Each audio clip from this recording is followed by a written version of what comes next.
Hello, ladies and gentlemen.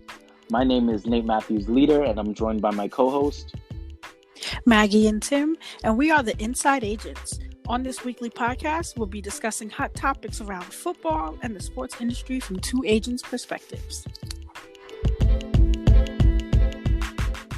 Hello, ladies and gentlemen. Thanks for tuning in to episode 2 of the Inside Agents. And what is a podcast hosted by two agents without discussing transfers?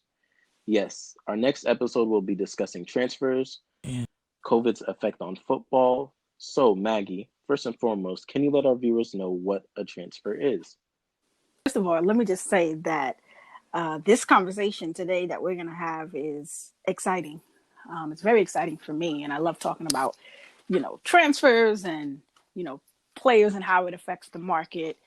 And to greatly define what a transfer is, so a transfer is pretty much a business transaction between two different clubs in which a player is known to be moved from one club to another. Exactly, and that could be either on a permanent basis, which is called a transfer, or players can be loaned to a club, which is like a lease, where the club borrows a player for a period of time. Exactly. And for most people that are probably wondering, like if we're saying, okay, so they're moving from one club to another. So in other words, if a player is under a contract and a specific club is interested in that player, or if we say club A has one player and club B is interested in that player from club A, club B and club A will come together and negotiate and find a way to transfer that player from club A to club B. And that is where agents come along. So usually what happens, Club A will contact Agent A, and then they'll ask, okay, we're interested in your player. How's your player feel about our club? Is your player interested? Is the club interested? Then it's our job as agents to go to the players club and ask them, hey, are you guys interested in letting this player go, talking to our players, seeing how they feel? And then if we feel like it's the best move for our players' interest or our players interested, then we continue to talk to the club about facilitating this deal. So now, Nate, let me ask you this, because, when we talk about transfers, right? Obviously, we know transfer king in football is obviously George Mendes. And obviously, we know that from his history of, making great transfers for a lot of his players and clients. So when you say, okay, Club A, is interested and they're talking to Club B's, player's agent, should the player consult should the agent consult with the player first, or should they go to the club first and then go back to the player? I most definitely think 100% it's the player's choice first. Mm-hmm. Agreed. So as an agent's job, you're going to get tons of calls from other clubs, always reaching out to your player about acquiring them, depending on your player's performance. So it's up to you to discuss what you've heard from other clubs to your player first, because you can have a club come to your player, but if your player doesn't want to go, then that's not in the player's best interest. So as an agent, and if you're going to transfer someone, if your player says, Nate, I don't want to move to Club A, in that sense, as an agent, what do? Do you say, okay, obviously my client's best interest is number one for me, but this could be a great opportunity? So do you just say, okay, you explain back to Club A that your client is not interested in being transferred? Or do you say, I'm just going to work something out, and then the player's just going to have to suck it up at some point and possibly make that transfer? Because even though they may not want to go personally, it may be a good move for their career. I agree 100%. And what this comes back to is the reason that I would think the move will be successful for the player or not. I can't speak for any agent, but I know that there have been situations where I myself have been offered a lot more money from a club to move a player, but I don't feel like the market is in the player's best interest. So I would turn down the move knowing that a lot of money could be made but it's not the best place for the player, as opposed to taking less money, but knowing that the player can possibly develop and his career can flourish. So I know that money is what that is made in all of the headlines with any agent involved. It's always people talk about, oh, how much money was made in this deal, but as an agent, your job is to always find the player's best deal. So there have been times where I've talked to a few players about some moves that they might not be interested in at the time being, but after speaking to their agent or me and getting my perspective on the cons and pros of joining this club versus this club, or trying to get in this league versus this league, the player may change their mind as well, because they might not understand like what we do, like the marketing aspect of you joining a certain club, or the fan base that a certain club has that can help build your individual brand for the player, or they don't necessarily hear the conversations you have with the staff of the other club to know how interested they really are in your player versus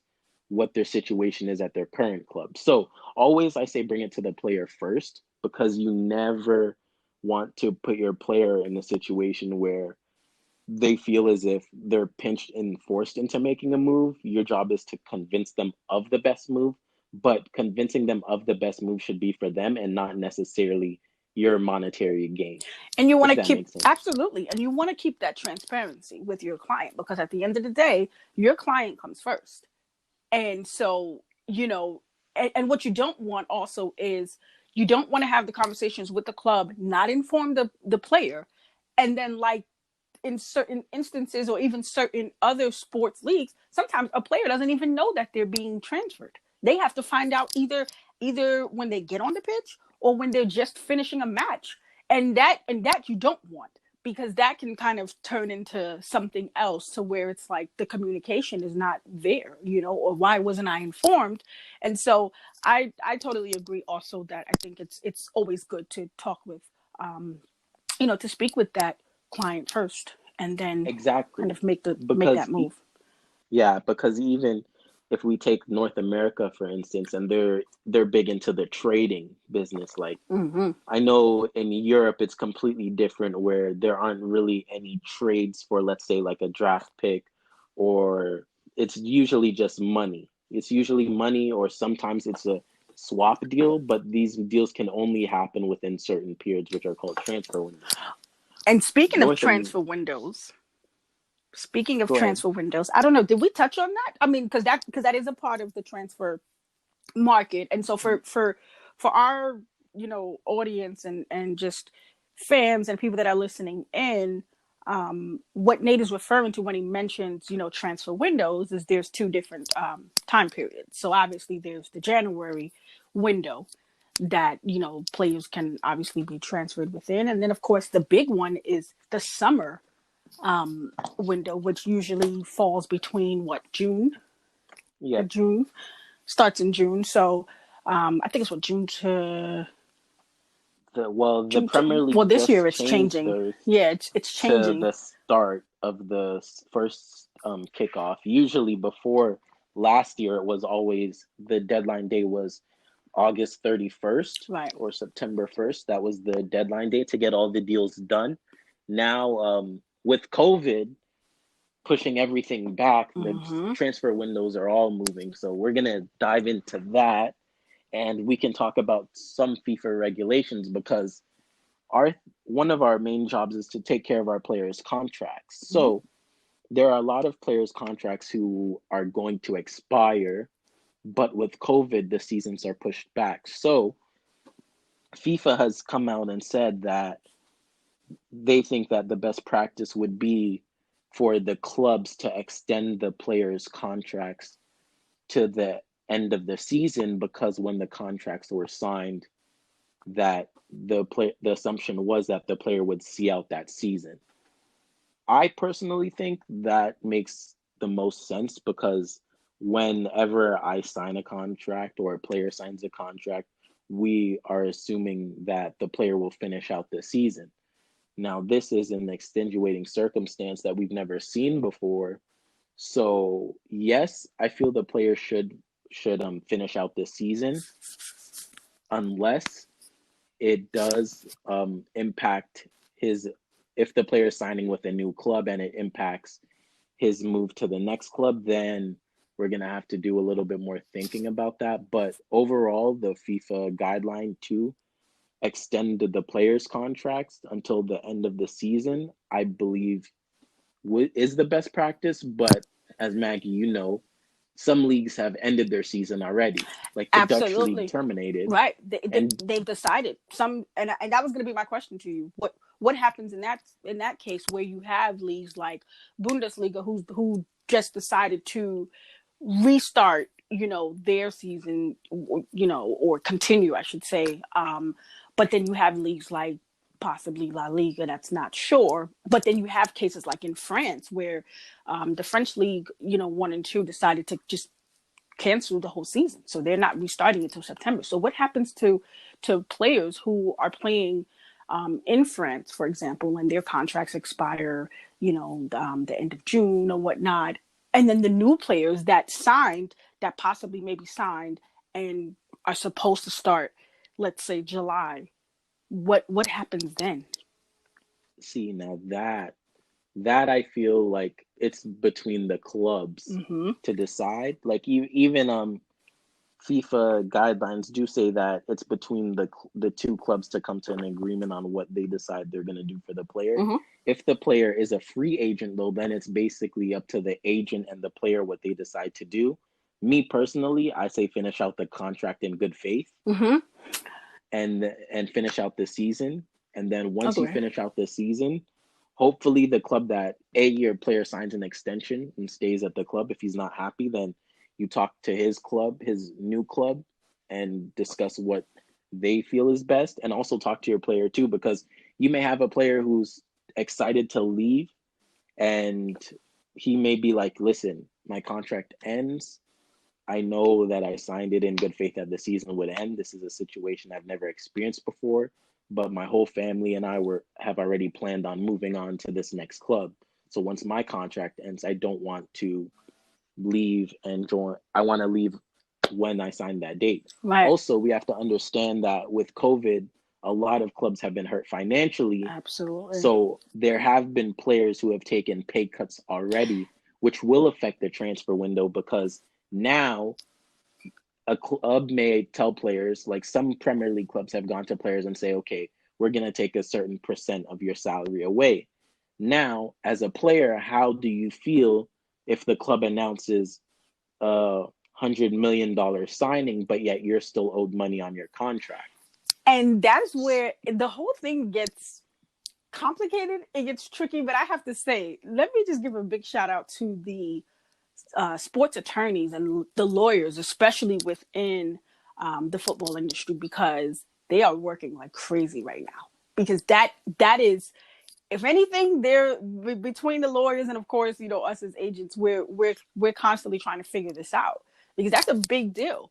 Because like you mentioned about pay cuts, taking pay cuts. So in with leagues within France, they've said, okay, we're gonna terminate the season and take a pay cut, and we're gonna, you know, do certain things because we're not even going according to the French league or, you know, as far as the federation, but we're going just according to France employment law. So that's where it gets even more trickier when it comes down to contracts, because in each country, in each league, it's something different.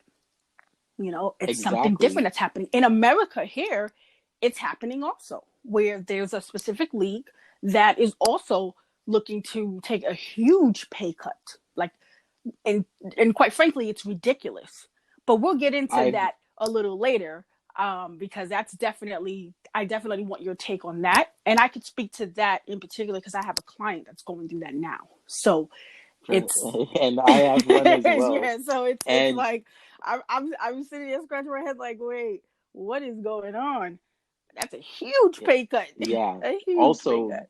here's another thing that our fans may not understand is that in generating revenue for clubs in Europe, clubs make their money through sponsorship and TV deals, especially in the Broadcasting. Premier League. Yeah, the broadcasting So huge. as much as fans like to be involved in games, the revenue that they bring in is not nearly as significant as the broadcast revenue that's brought in.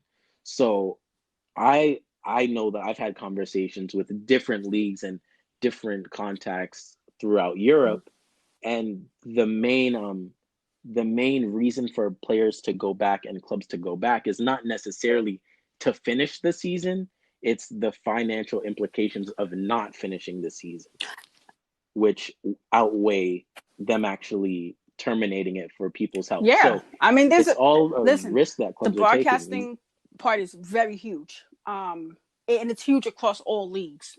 And then even that's a Yes. question that I've been getting a lot too. Just having coming from that sponsorship background, what happens with the sponsors? There's some clubs, there's some players in particular that have sponsorship agreements through the club, which would be through like their image rights, and we'll talk about that later on in the future of the podcast as well.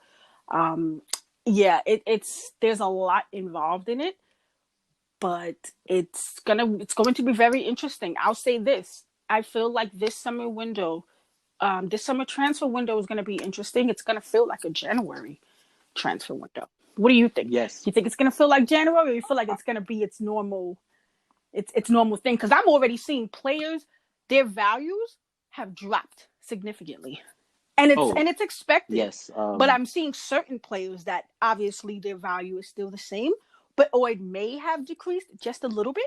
But there are a lot of players that if they were looking to transfer, their value would have been high pre-COVID. Now, in the middle or going into post-COVID, their value has declined. And so the question becomes, is it still good to transfer or, not transfer?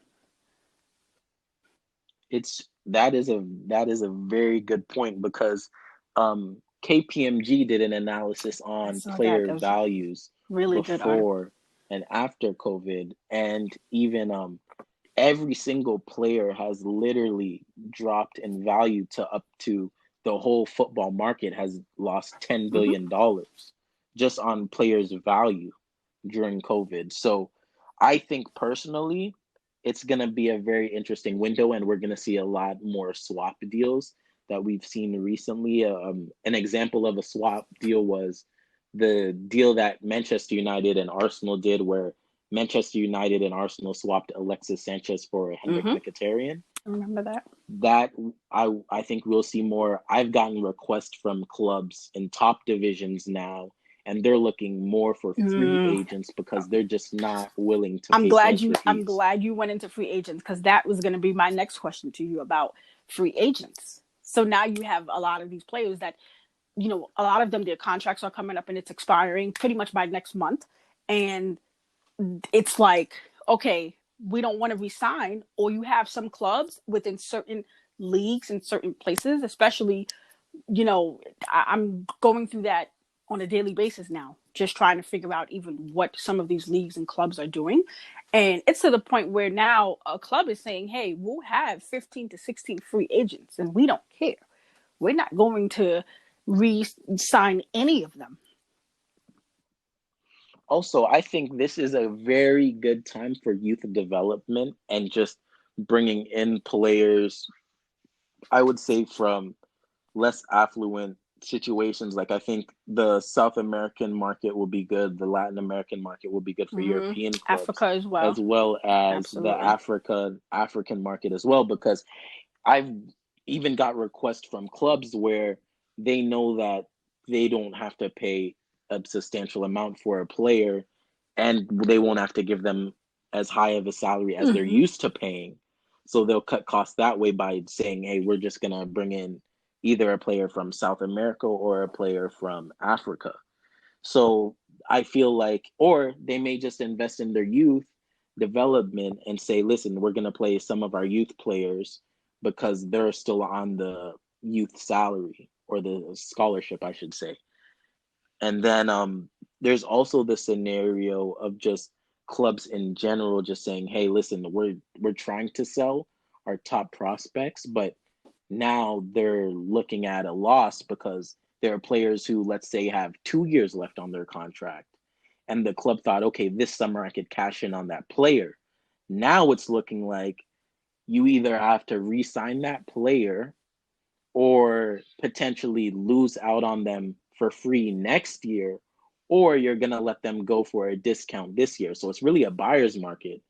And it all depends on which clubs want which players and what positions that certain clubs have with their star players. That's true. So it's going to be a very interesting window. And like Maggie, you know, we share knowledge and we share requests for clubs Absolutely. all the time together.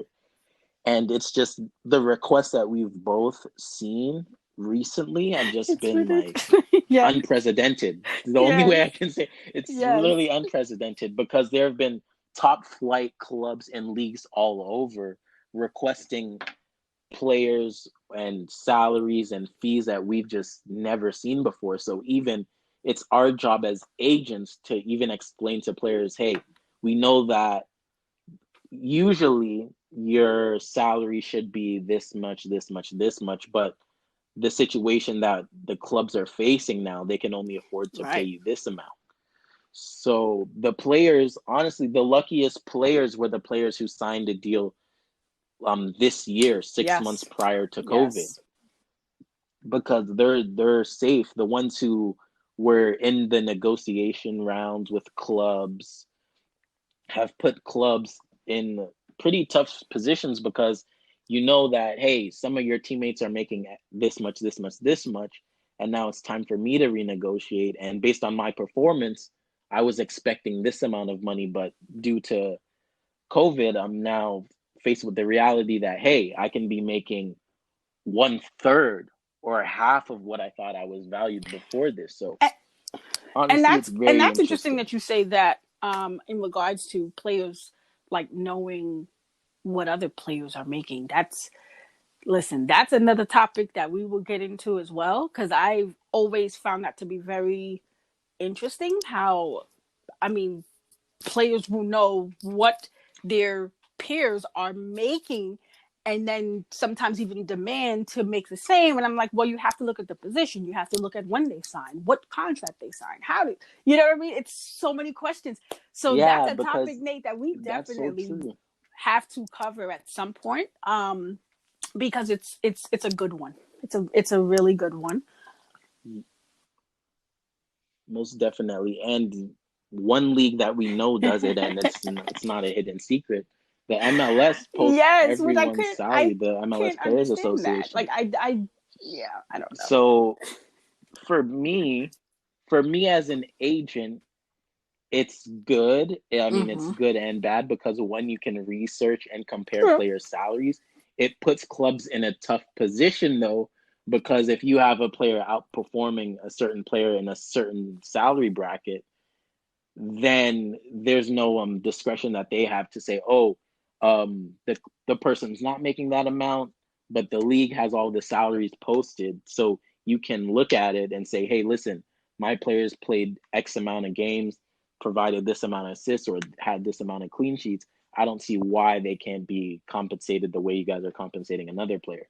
So I think that it's very interesting what happens in MLS. Also, players talk. Mm-hmm. So it's expected that we find, like, okay, if somebody signs a new contract, they're friends of the club, players are gonna find out. So it's always important that as an agent, when you keep your players' heads Yes. level and understand that everyone's Exactly. situation is The full different, transparency. but also Full it's your transparency is so exactly important. also it's your job as it is, and it's your job as an agent to get them the best Exactly. deal, point blank period. Exactly. So I think that MLS is very interesting in that they, like, anyone could go on and find any player's salary. But I think that it's also good for agents because Of we're on there course. and we can I wish see they would do that for the women, but hey, that's a different topic for that. that's one of our later episodes that we'll discuss that as well when we discuss women's football. Um so Nate, we've covered a lot so far. I mean, obviously talking about like club requests, transfers, FIFA regulations, and now we're in this time period where it's still unprecedented. We don't know what's going to happen, right? So we've seen like one league, obviously Bundesliga, come back and start, but my question is, right, without without fans. fans. And honestly, I watch both games because I have a client that plays, within that league. And so, of course, it feels different because you don't have the fans there. Bless you. You don't Excuse have me. the fans there. So, of course, it's different. But for me, I said, hey, like I told you, after watching the match, I felt like I'd rather take it how it is than have no football at all. Um, Yes, but I also too, completely agree. as One we thing saw I with would both clubs, and it's crazy how I predicted the score for both matches, which is interesting, and it was right on the nail. I knew I should have, at least betted with someone on it, but I know something. should I have mean, bet. I could have betted with you, and I would have, and I would have won both.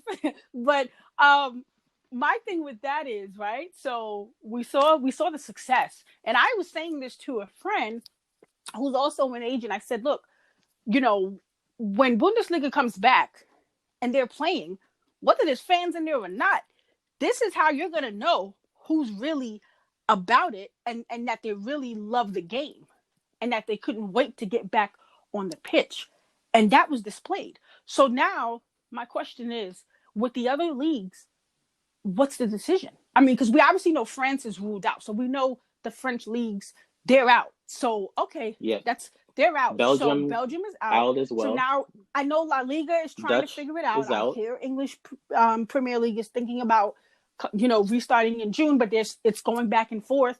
Leagues like MLS, USL, here in America, CPL in Canada. So it's like, what's the decision now?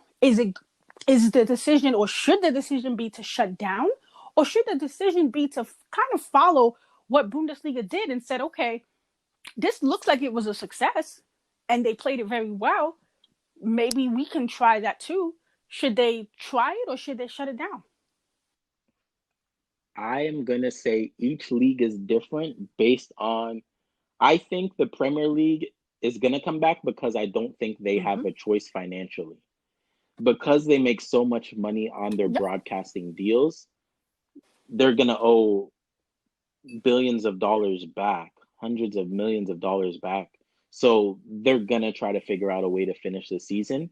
I think one without fans, there was talks that the lower clubs in each league were saying that it does have an effect on players, which is very true because it's more based on solely talent. There aren't as many factors such as fan noise. The stadium atmosphere is basically gone and stripped from players. So the clubs that are fighting for promotion slash relegation are in a I'll tough make a point on predicament. that too when you're done.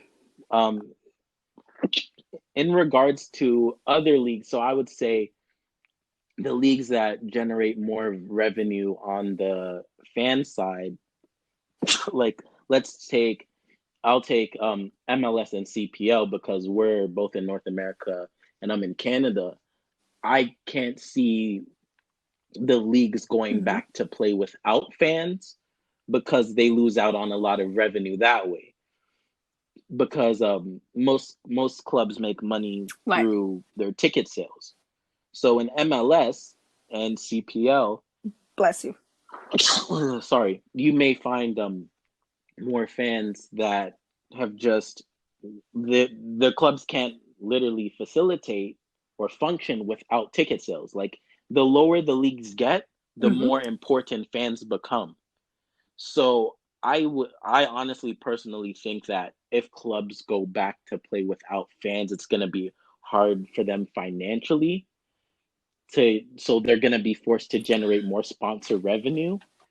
Uh, but as I think the Premier League needs to come back because, like you said, I love football and every fan loves football and everyone was waiting for it to come back and there were some good games. Listen, There were some good man, games that were right played, a lot now of in goals the scored. present current month that we're in, the day, what are we, May 18th, I would have been giving up to head out to Istanbul for Champions League next week. So so to me, I guess I feel like certain leagues should.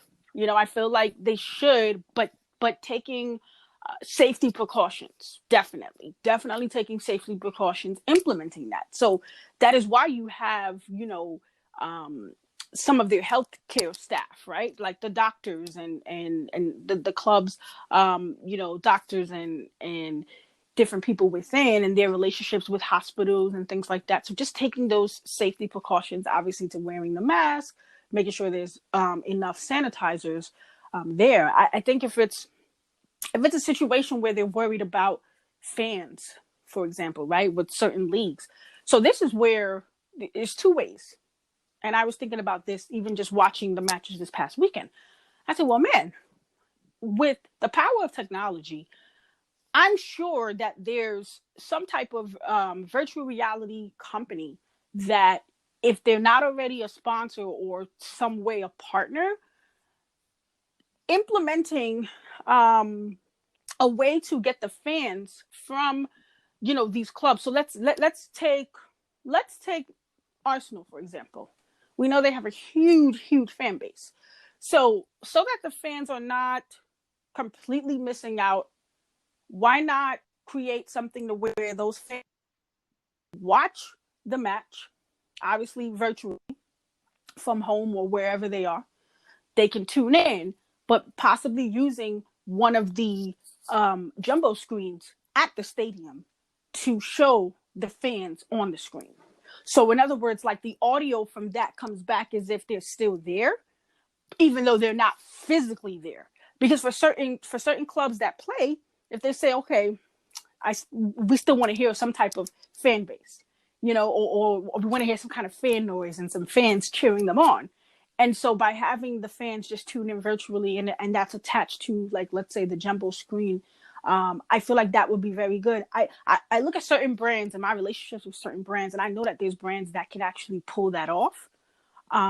It's just a matter of whether or not they're thinking about doing it. I'll say this: a club like PSG, Paris Saint-Germain, they've done something similar where they almost had like a virtual festival at the stadium.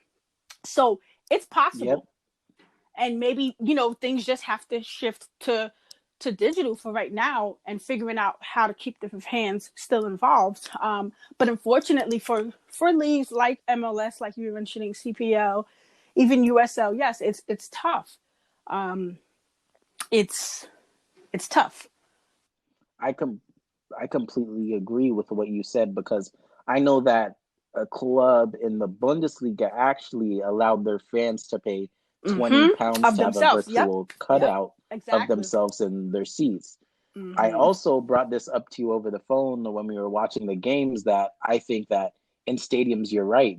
Why don't I don't know if this is allowed or not. I don't know what the protocol is, but why don't you guys, there are fan chants that players sing, I mean fans sing all the time throughout games. Why don't they just have a Exactly. recording of that go Exactly. throughout the Exactly. game on a cycle? It's just like if you have a DJ, a virtual DJ, virtual club, you can have someone attached to the jumbotrons via Bluetooth or at home and just sync the fan chants through certain time periods of the game to simulate the fans. I think Of that's more course. helpful for like the clubs fighting Absolutely. relegation or the clubs at the bottom of the table, or even just every club should do it to generate some sort of atmosphere in the stadiums because it literally when I was watching it, I A love football. scrimmage or It was something. just like watching a Yep. like preseason match or like a scrimmage where I think that games are gonna become less I mean more predictable where just the team that has the better players are just gonna win because there's not many other factors that they have to factor in, whether it be a fan screaming at you on the sideline, berating you about your touch, or just all those other atmospheres or other noises that you experience. It's literally we're playing a scrimmage, do, we knock the ball around, we play, we know we're better than these guys, and Exactly. that's Yeah. it. I mean, like I said from the beginning, it's going to be very interesting to see the rest of these leagues. You know, either start or shut it down. And I think the ones that shut it down, I understand. because obviously we're humans first before anything. So we understand from a human's perspective what's going to happen. I think for us, within like North America, Canada, I've heard whispers that MLS is going to resume, but then you have leagues like USL that they have Yes. to make a decision soon, like really soon, to say whether or not they're going to play. And it's tricky because it's like, okay, either we're going to cancel our season, and I feel bad for the players, because then you're also going to have a lot of players that are going to deal with the whole contract expirations, and there's no talks of resigning because obviously USL is a smaller league. So at that point, now you're having tons of players, possibly maybe 100 players that are going to have expired contracts. They're going to be free agents, and they're not even going to know what to do, because some of those players, it's not that they can't advance to a league like MLS, but let's be real. If my contract is expired and I'm a free agent, and the whole league as a whole is canceled, and no one's looking to sign anyone, what do I do? So does that mean that there's going to be about Exactly, 100 players because that are going to be free agents till next year, or at least till January? because that's true, because you brought up a good point, because there's another league that suspended all operations in North America already. So a lot of those players and they're not coming back, they announced, until the next season, which is in August. So And every that's single one August of of those players 2020 have or been August released of and are free agents 2021? right now.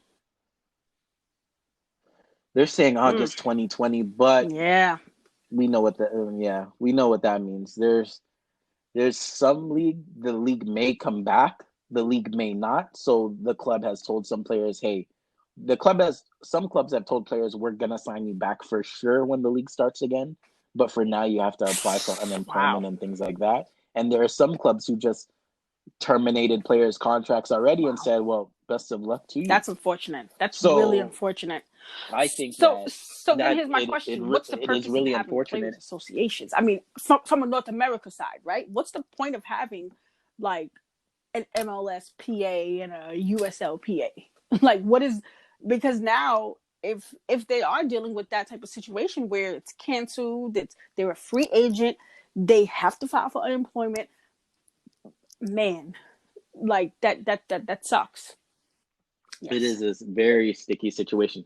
And even back to what we're talking about, virtual reality. I know one club in the CPL did a virtual home opener for their fans, where fans paid a fee to watch a Q&A with the players, and just talk to the coaches as well. So I know that went well over with fans, and the club was also able to generate a certain amount of revenue, but it doesn't change the Of fact that course, the fans want but to the see the fans want. people I mean, play. the fans Like, want to see the people play. The fans that's want access to the players. They want to know, hey, what's going on, and so that is where the clubs and the sponsors, or the partners, as they like to refer to that term, the partners have to figure out something. They have to figure out something. It's been about maybe 2-3 months, so it's enough time to just shift everything to digital, and you're not going to make back 100% of the profits of what you would have done, but now you're just figuring out, how do I come up with virtual activations? I need to come up with a virtual activation, whether it's that's like you said, hosting the home opener, or I do a Q&A with the player, something of that sort, because it's unfortunate, man, and it's a it sticky is, time. and especially I was excited. It was excited for USL just because they reached their new Yes, broadcast deal with ESPN and yes. ESPN Plus. So that made a lot of players that I know are excited about just being showcased on the Yep. biggest sports network in North America. And it gave a lot of players a chance even this year, if we're going to go in, talk about a bigger thing, which is MLS Yes, and expansion teams are coming in. So we have Charlotte Austin. coming in, and we have um, Austin coming in as well. So that was a lot of players' chance and motivation to perform well this season, with the hopes that they get picked up by one of those two clubs. Now, if USL decides they're not having a season, And what happens to those players that were on the 1 year contract in USL who were hoping that, hey, this is Mm-hmm. my chance to showcase my skills and abilities versus the players who are in, let's say, MLS who are like, okay, well, I have a 2 year, 3 year It contract. doesn't If we affect don't me play as this much. season, Right. I'm not financially hurt about it. Or also, we have to think about those draft players who are on their last year with an option. How There are are they a going to lot be of affected as well? players that are also in that predicament where they're on their last option. They're on their last year option.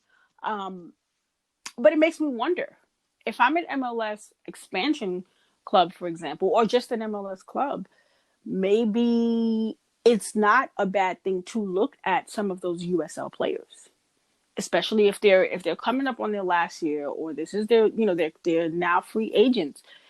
And even though this current season they couldn't base stats off of what they were pulling in, obviously, but if you base it off of what they've done prior to, maybe it's not so bad to say I can pick up one of those guys. Yeah.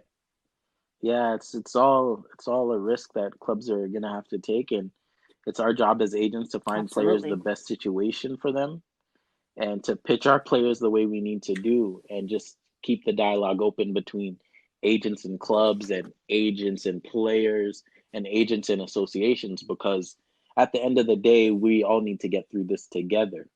And I've advised players like um in certain situations, if it's not a pay cut, if it's a deferral, there's no reason why. Like you can help the club out that way. When it comes to pay cuts, then we need to sit down and actually figure out what's going on because, like I mentioned earlier, if a club's gonna cut your salary, but they're gonna sign a player for tens of millions of dollars, shouldn't you get your salary back before that even happens? Or even a deferral, should you get the money that you were deferred back before the club decides they're going to make Mm. a signing? Just very interesting topics that we agents have to discuss because I feel like it hurts the club's morale if you have players who've taken cuts and then the club decides, oh, we found an extra 50 million or 10 million to pay for this player, but we owe our players that same money. So transfers, all interesting topics, Very, all very. interesting topics. We just have to wait, man, because it's gonna be interesting, and we just have to tune in and see what's happening. And I feel like, you know, like definitely, like you said, it's a buyer's market for sure, right? It's a buyer's market for sure, and it's kind of like this is more like chess, not chess. This is more like checkers to me, where it's just gonna be a lot of shifting. But then it may not be so much shifting because it's Yep. just like sitting Shifting back of watching to pieces. say, okay, well, who's gonna move what? Who's I think who's gonna do what? Or it's almost like playing jump rope. Like, should I jump in now and try to get my client, here, or should I just wait and see who does this transfer and then wait to literally, hear like, okay, this club is looking for this person or they're looking to transfer this one. I mean, man, but I'm gonna ask you this though. Well, I'll say this. What in your well, you may already know the answer, but since we were talking about transfers, right? In global football, global, yeah. so that's all over. Who has the biggest transfer within the industry? So which player and club, Which player or which club? basically? Neymar Yeah, to yeah. PSG. Neymar, yeah, yeah, he was because I think prior to him it was what was it? I think it was Ronaldo Prior to him, and it was Ronaldo. Ronaldo went, and then no, no, he's the Neymar. biggest Neymar to currently, but PSG. prior to Neymar to Neymar, PSG. prior to Oh Neymar. yeah, and prior to Neymar, it I want to was say Ronaldo. it Yeah, was yeah. I was gonna say Gareth Bale too. Ronaldo and Yeah, Gareth yeah. Bale. Gareth Bale and Gareth Bale Ronaldo. also. I know within North America, what the biggest transfer, or at least recently, was our guy Davies. Yeah, Alfonso Davies. So Fonzie. that's one of the biggest, and most people will probably say how. But if you look at what he has done from and especially being in Canada, not even really North America itself, but Canada. That's huge. That's big. Shout out to Alfonso too. Um, he did pretty good this weekend. Shout I out was proud of his to club Alfonso, because honestly. I was hoping that they would win, and I was proud that they did. And so I predicted the score for that. But I was a little worried at first, but they handled their business.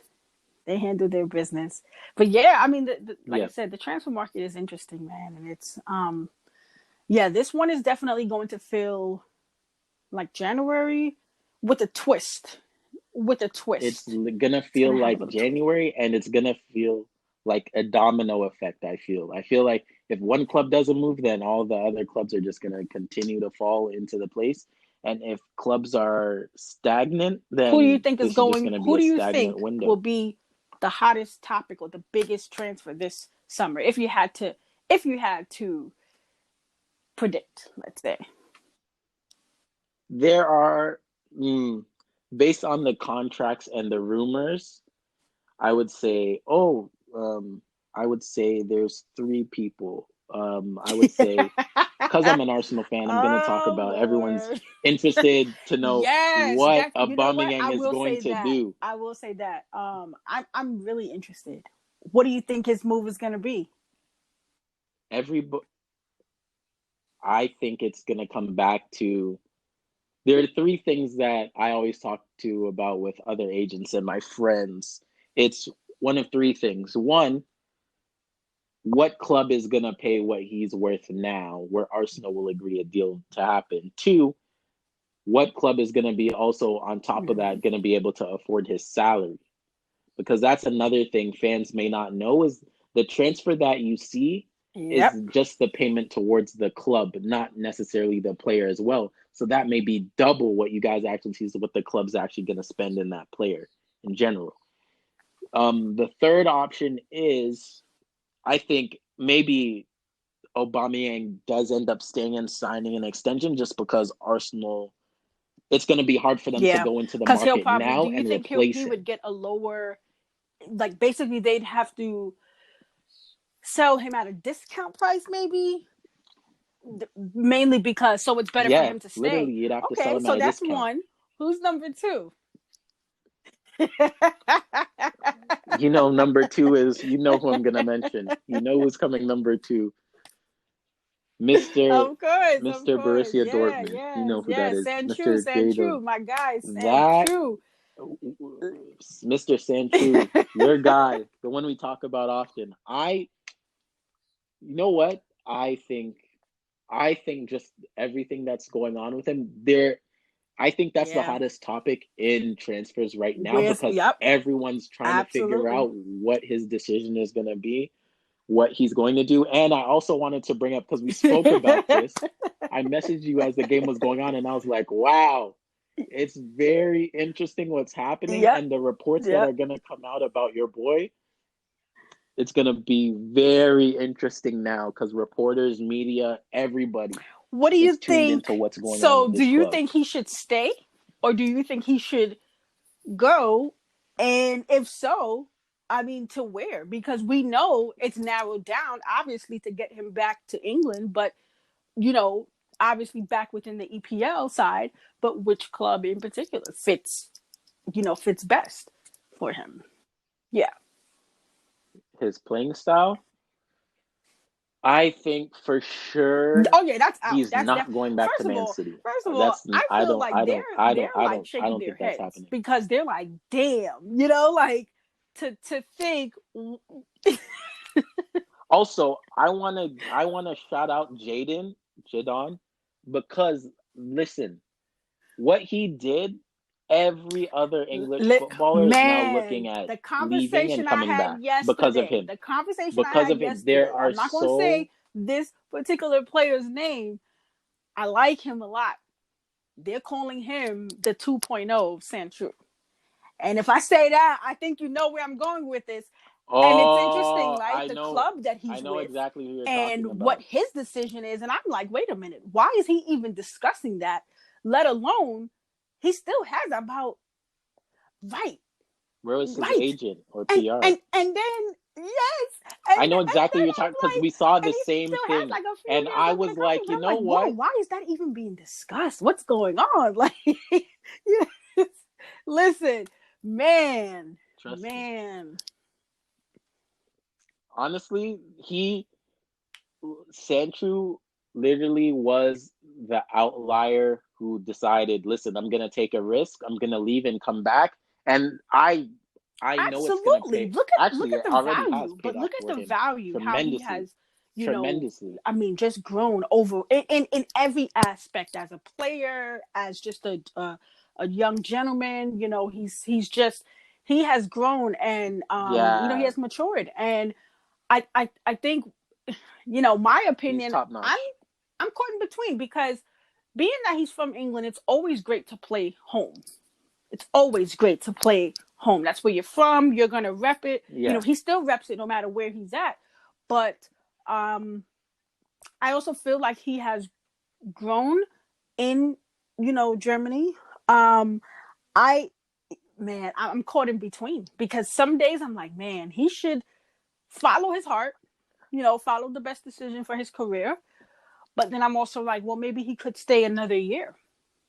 And because of the market value is there, and and also because of COVID, unless a club is really willing to pay what he's asking and what he's worth and his salary, if they're willing to do that, then it may not be so bad for him to leave.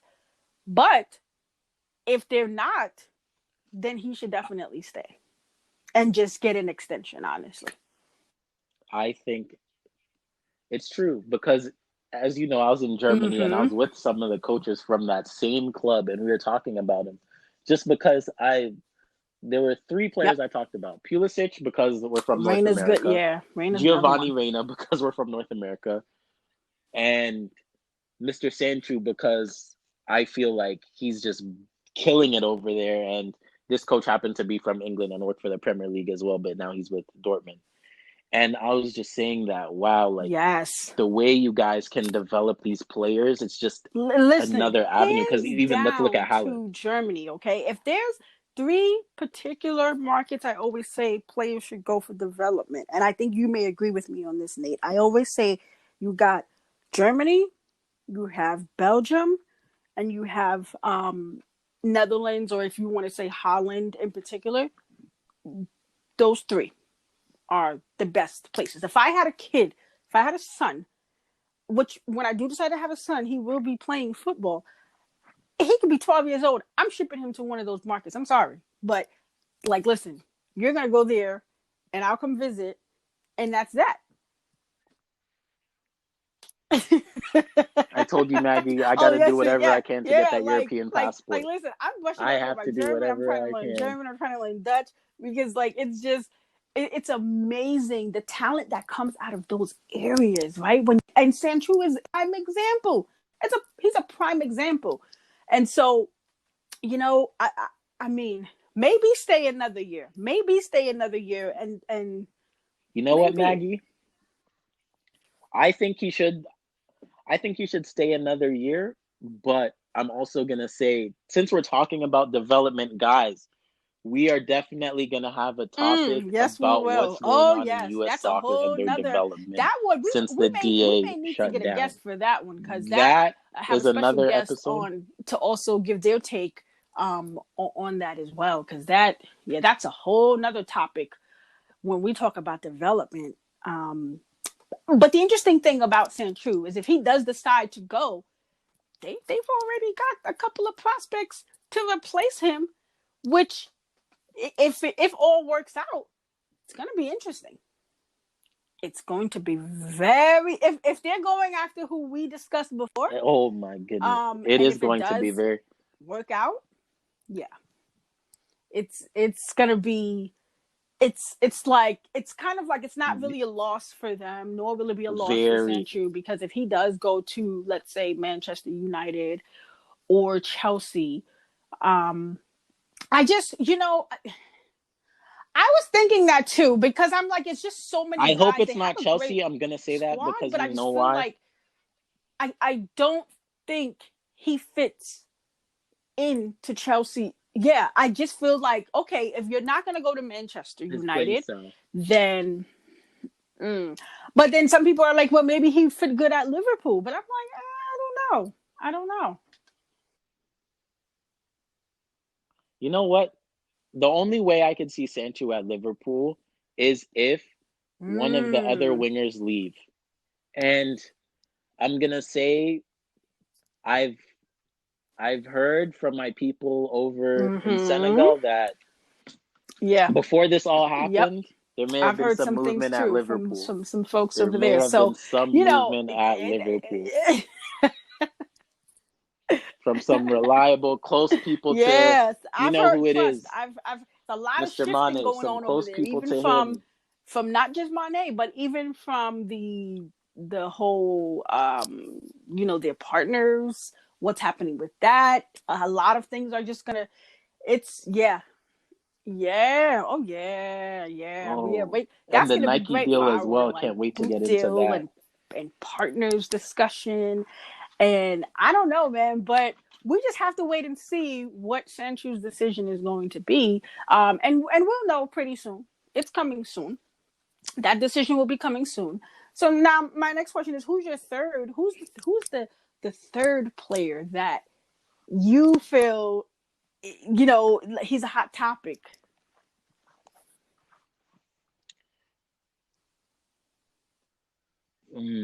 Hot topic. Hot. The third one I would say is oh, it's tough because I think the most interesting scenario we have heard has been with Really? Guy and the But Watford deal. what about So I'm Barcelona? very interested to see how I'm Because our guy over there, I mean, see now yeah, Barcelona. that's yeah.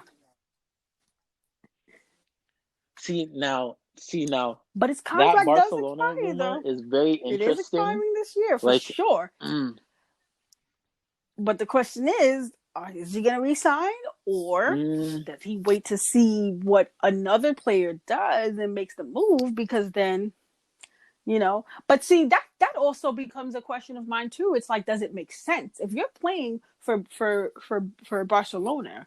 Would you go back to that's the thing.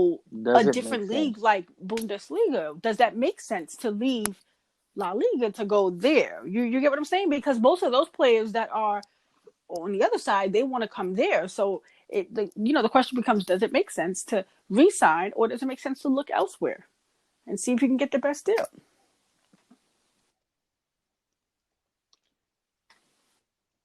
I think with that player, it all depends on his what he wants to do from, Okay.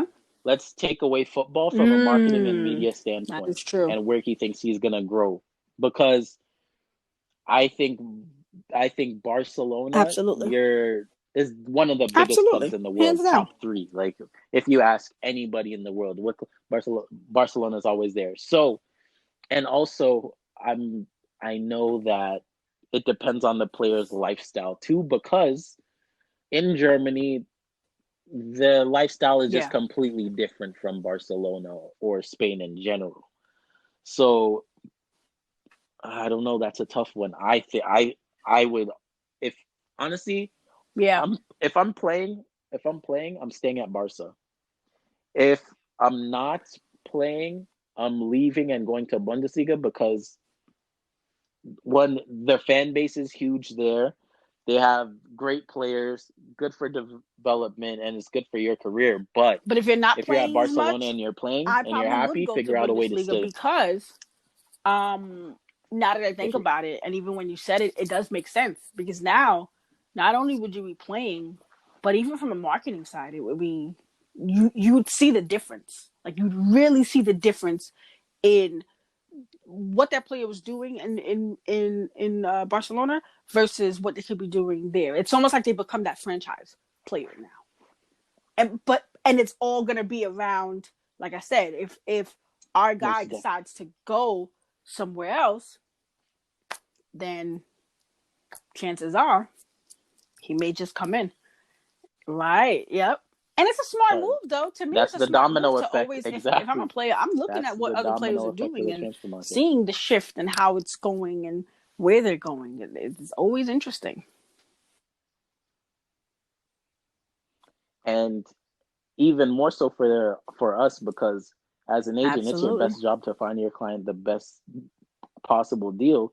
So this may be one of the things where clubs might not even know a player is interested, but you may reach out and say, "Hey, just so you guys know that you can potentially get our player, this player, that player." But you'd only know that if your Exactly. agent is Which is staying in tune extremely to the important. football news and the transfer Extremely that's going important to on. be in the know and know what's going on, just from a global standpoint.